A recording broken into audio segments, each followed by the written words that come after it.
Jesus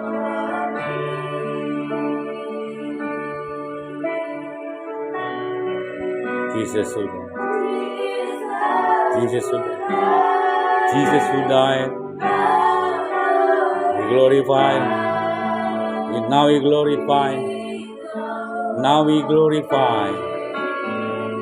Now we glorify you, our Lord. And Jesus. Terima kasih Tuhan. Kami bersyukur pagi hari ini bertepatan dengan hari perayaan Paskah.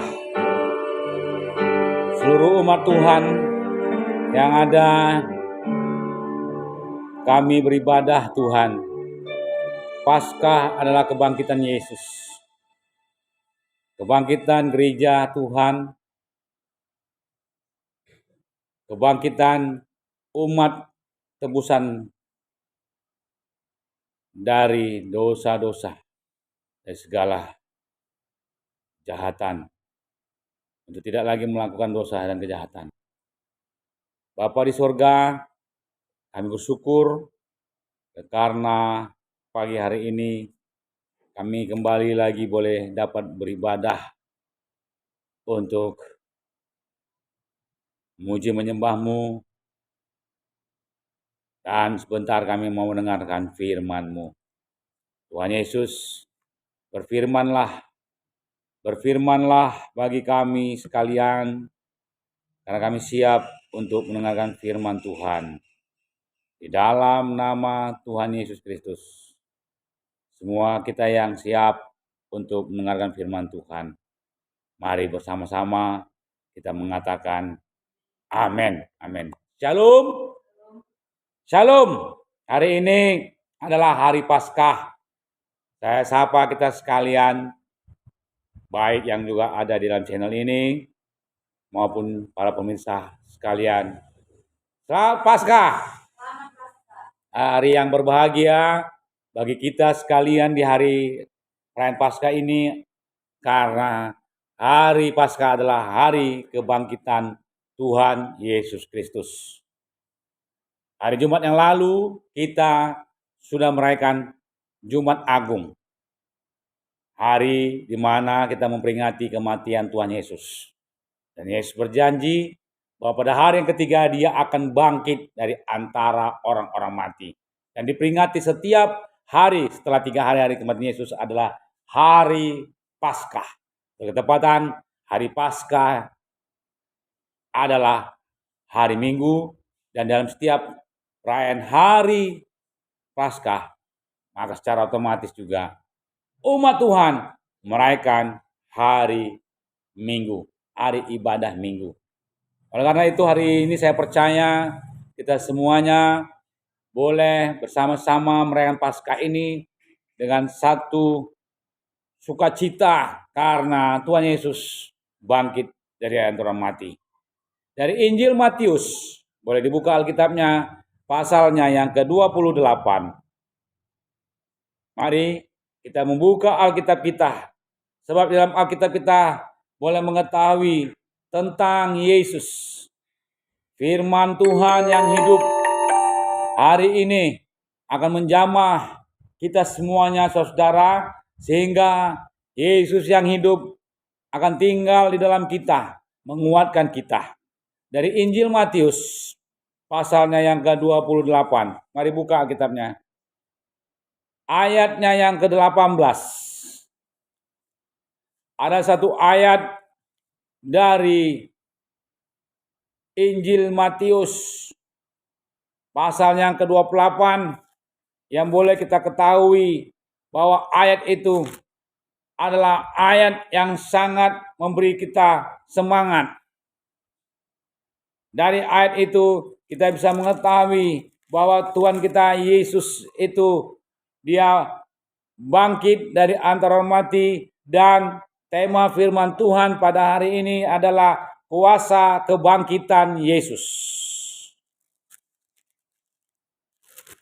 Kuasa kebangkitan Yesus, di mana dikatakan di dalam Matius pasal 28 ayat 18 itu, Yesus mendekati mereka dan berkata, "Kepadaku telah diberikan segala kuasa di sorga dan di bumi." Sekali lagi saya membacakan ayatnya dari Matius pasal 28 ayat 18 yang menjadi khotbah hari ini bertemakan kuasa kebangkitan Yesus.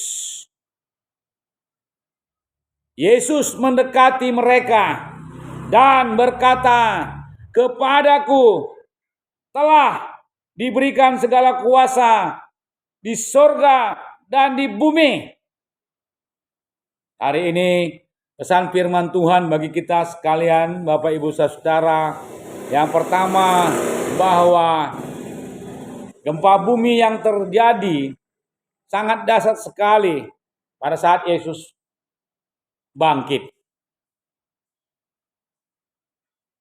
Ini memberikan bukti kepada seluruh dunia bahwa Yesus telah mengalahkan maut. Amin. Sama-sama katakan, Yesus telah mengalahkan maut. Yesus telah mengalahkan maut. Maut itu tidak berkuasa lagi atas Yesus. Ya. Maut tidak lagi berkuasa atas kita sekalian, saudara. Dalam Matius pasal 28 ayatnya yang kedua dikatakan, "Maka terjadilah gempa bumi yang hebat, sebab seorang malaikat Tuhan turun dari langit dan datang ke batu itu dan menggulingkan." Ya, batu itu digulingkan. Menggulingkan batu itu lalu duduk di atasnya. Luar biasa. Memang bukan Tuhan Yesus yang menggulingkan batu itu, tapi malaikat yang menggulingkan batu itu. Ini membuktikan bahwa Tuhan Yesus kita, Dia dilayani oleh para malaikat. Para malaikat sejak dari zaman Tuhan Yesus bangkit pun melayani Yesus. Bahkan hingga sampai saat ini juga saya percaya malaikat Tuhan ada untuk melayani kita. Amin. Sadar atau tidak kita sadari bahwa Yesus mati dan bangkit. Kematian adalah maut, upah dosa adalah maut. Tetapi kasih karunia Allah adalah hidup yang kekal. Bahwa Yesus sekali lagi mengalahkan maut. Yang kedua, saudaraku, kuasa kebangkitan Yesus. Kalau yang pertama tadi, bahwa kuasa kebangkitan Yesus itu bahwa Yesus mengalahkan maut. Yang kedua, bahwa Yesus itu memberikan kepada kita kemampuan untuk mengatasi segala persoalan. Batu besar, ya. Markus 16 ayat 3 sampai 4. Boleh dibuka Markus 16 ayat 3 sampai 4. Batu besar yang menutupi pintu kubur Yesus telah terguling oleh suatu bukti bahwa segala persoalan dosa manusia telah diselesaikan oleh Yesus. Yang kedua, segala persoalan diselesaikan oleh siapa? Yesus. Mari bersama katakan, segala persoalan telah diselesaikan oleh Yesus. Itulah kuasa kebangkitan Yesus. Dan yang ketiga, bahwa hari ini di dalam Yohanes pasal 20, dalam Yohanes pasal yang ke-20 dikatakan ayat yang ketiga dan yang keempat. Yohanes pasal 20 ayat 3 dan 4 saya bacakan. Kira-kira pukul 9 pagi ia keluar pula dan dilihatnya ada lagi orang-orang lain menganggur di pasar. Katanya kepada mereka, "Pergi jugalah kamu ke kebun anggurku." Matius, Yohanes 20 ayatnya yang ketiga dan keempat. Maka berangkatlah Petrus dan murid yang lainnya itu ke kubur. Keduanya berlari bersama-sama. Tetapi murid yang lain itu berlari lebih cepat dan daripada Petrus, sehingga lebih dahulu sampai ke kubur. Nah, dua orang murid Yesus ini berlari menuju kuburan Yesus. Namun ada perbedaan kecepatan lari di antara keduanya. Siapa yang lebih cepat? Ya, ini membuktikan bahwa kebangkitan Yesus melahirkan dua respon iman. Iman lahiriah dan iman rohania. Yang ketiga, yang terakhir. Lewat kebangkitan Yesus ini, saudara-saudara, ada kuasa yang kita terima. Kalau yang pertama tadi kita mengetahui bahwa Yesus mengalahkan maut.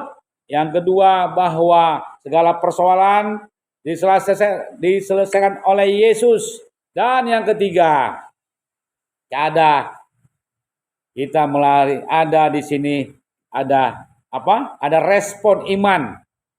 Lewat kebangkitan Yesus, kita harus memiliki respon.